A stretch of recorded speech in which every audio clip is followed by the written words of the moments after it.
Thank you for staying with us. This time we're going to have a conversation with the Director General of the Industrial Training Fund, which is a Grade A parastatal under the Federal Ministry of Industry, Trade and Investment. It was established about 49 years ago, precisely on the 8th of October 1971 by Decree 47 as amended up to date. It is vested with the mandate to provide, promote, and encourage the acquisition of skills in industries and commerce with a view to generate a pool of indigenous trained manpower sufficient to meet the needs of the national economy. Well, the Director General, Sir Joseph Ntung Ari, joins us to talk about this agency. Thank you for joining us, Sir Ari. Thank you very much, Neota and Alero. Good morning, and thanks for having me. Okay, so let's start out with your tenure will elapse soon, your first tenure. What do you consider to be your key achievements? Well, thank you very much, Neota, for your question. It is quite true that my tenure will lapse soon. You may also be aware that I was appointed Director General, Chief Executive of the Industrial Training Fund by His Excellency President Muhammadu Buhari, GCFR, on the 26th of September 2016. And for an initial 4-year term of office, which will also elapse on the same date this year. With regards to our achievements, I would like to say that I personally think we have performed creditably well, given the situation we met on ground on assumption of duty. When we came on board, the organization we met on ground was one that could be said to be in doldrums, as it was blighted by several internal and external challenges. The workforce was restive, and they were also at daggers drawn with management, just as other stakeholders and clientele were openly expressing dissatisfaction with the services of the fund. So what we did immediately on assumption was to put our heads together and set up a committee to review the fund's mandate and its operations. And in doing that, we came up with a comprehensive and robust policy document known as the ITF Reviewed Vision Strategies for Mandate Actualization. In this document, which was meant to commence from 2016 and terminate in 2022, we had short-term, medium, and long-term goals. And the 6-year plan, which had these goals, was meant to address 3 key issues: the impartation of skills to Nigerians, the addressing of service challenges, as well as also tackling some infrastructural deficit. And so based on these objectives, I can convincingly and unequivocally say that we have done excellently well. For example, regarding the impartation of vocational skills or the requisite skills to Nigerians, we were able within this period to equip Nigerians up to about 500,000, over 500,000 of Nigerians with requisite skills for employability and entrepreneurship. And from our monitoring and evaluation, as well as our tracking systems, I can attest to you that we've been able to identify that over 80% of these Nigerians have either been able to set up on their own as employers of labor or entrepreneurs, or have become very useful in their paid employment. And also, in order to address and achieve these goals as contained in a policy document, we equally expanded the existing skills acquisition programs, and we introduced several other new initiatives. Another achievement which I consider cogent also would be the reduction in infrastructure deficits. To that extent, we were able to identify that a lot of abandoned projects were left lying fallow by past administrations. And so we were able to complete them. In the first quarter of this year, 6 of them were commissioned by our honorable ministers, Otumba Richard Adeni Adebayo, CON, and Ambassador Mariam Yalwaji Katagum.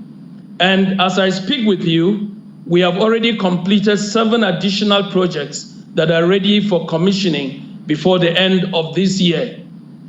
We also established area offices within this period at Rumokota in Rivers State, at Abakaliki in Ebonyi State, at Badagry in Lagos, at Gwagwalada in Abuja, and we equally upgraded the Lafia Collection Center to be a full-fledged area office.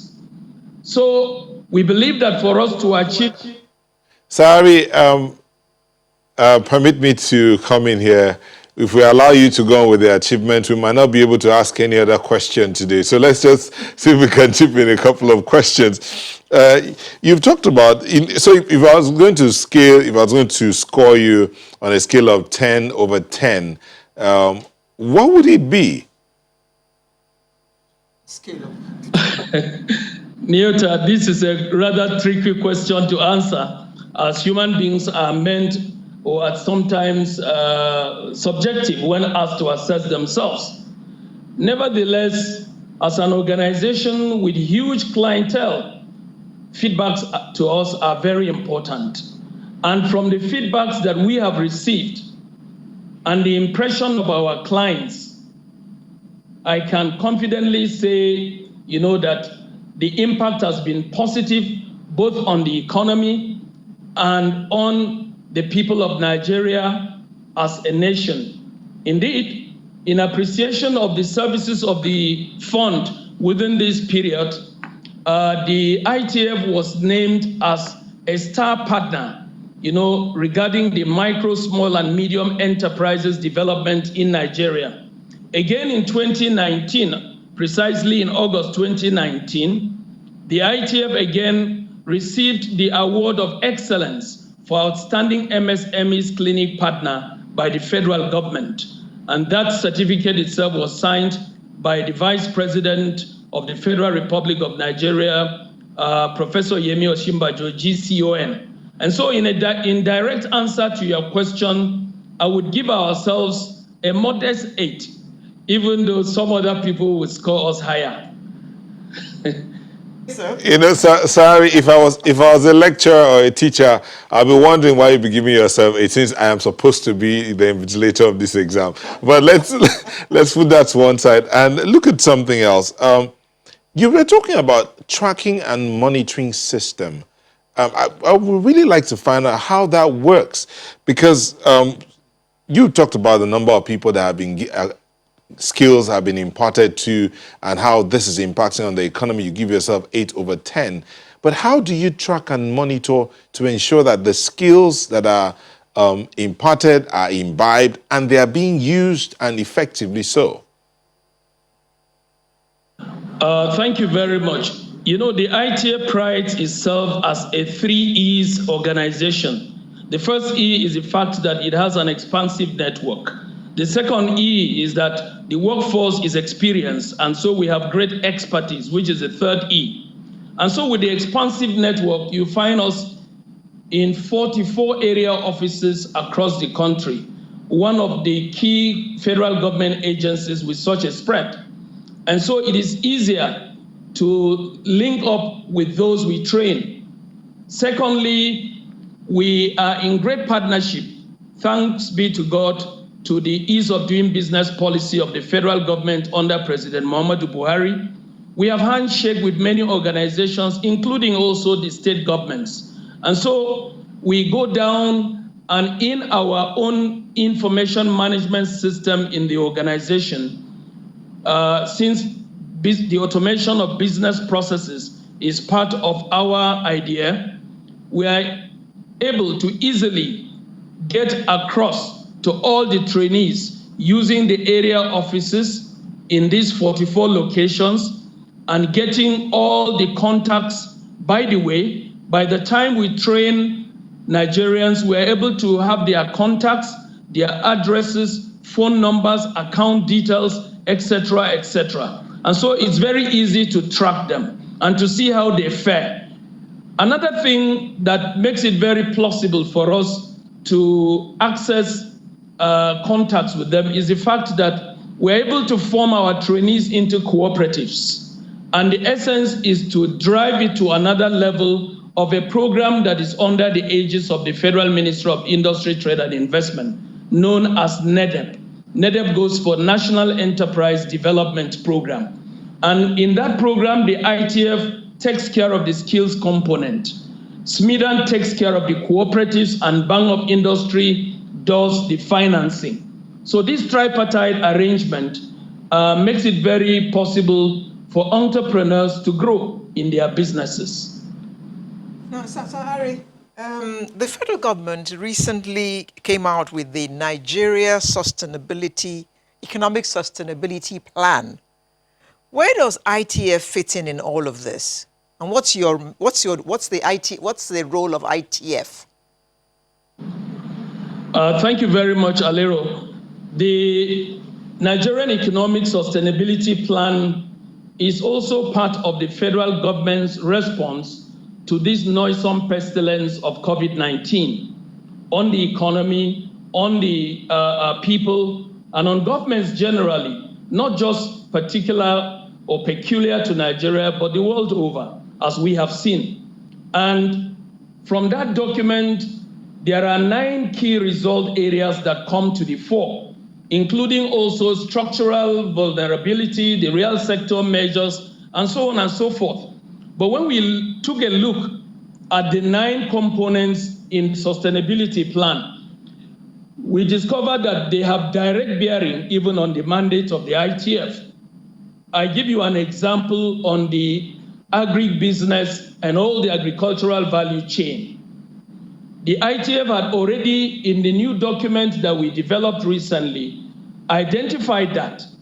And as a matter of fact, we had sent our staff, 60 of them, to the Galilee International Management Institute in Israel. And they had already come back with all of them trained in the various agricultural value chain, be it crop production, international marketing, storage, manure, and so on and so forth. And so we had already set in motion, initiatives to use the arable land of the ITF in the various states of the Federation to have some kind of greenhouses approach in our training, the extension system. And therefore, the federal government's sustainability plan comes in handy and readily available for us to actualize our mandate. So we are on course with the federal government's initiative. Like I said, the direction given by the federal government under President Muhammadu Buhari is the direction to go. The socio-economic diversification and industrialization policy. It creates a clear pathway for an enabling environment in business to survive. And in our own case, we discovered that we are in tandem with the federal government. And so the bulk of that sustainability plan has direct bearing on our mandate. And the ITF has already been proactive in setting in place, some steps and initiatives to address, the pandemic or the challenges caused by the pandemic. Let's begin to wind down this conversation here. But you had a skills summit. One will be wondering why you'll be putting together a skills summit. But okay, so you did, and it's the first one at that. Were you satisfied with the outcome of that summit? And what are you going to do with the results you got from that, you pulled from there?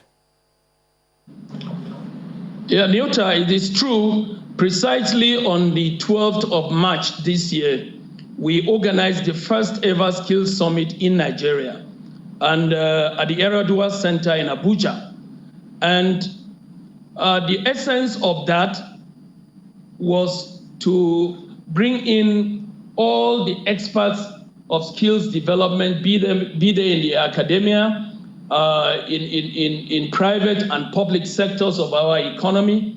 And the reason why that was done was because we realized that we were operating in silos. All the components and the experts of skills development were operating at disparate levels. And therefore, we've not had the desired impact to translate into concrete reality for our economy and for our people. And like I said, the Skills Summit, which was the first of its kind, was intended, therefore, to provide a veritable platform, to articulate specific strategies for developing employable skills in our country, to apply best practices in aspects of skills development, to spotlight, some topical issues, and to ensure that we generally harmonize our operations so that Nigeria will be the better for it. And going by with regards to your second question, I would say that we were very impressed with the outcome of the summit, as it had in attendance the Vice President of the Federal Republic, who was ably represented by the Secretary to the Government of the Federation, Boss Mustafa, our two ministers, Otumba Richard Adeni Adebayo, CON, and Ambassador Mariam Katagum were there, as well as the Minister of the Federal Capital Territory, Mohamed Bello. They were all there. Experts from the academia, from various institutions of technical and vocational skills were there. And I have no doubt in my mind that from what came out of that summit, we are on the right path towards economic recovery and growth.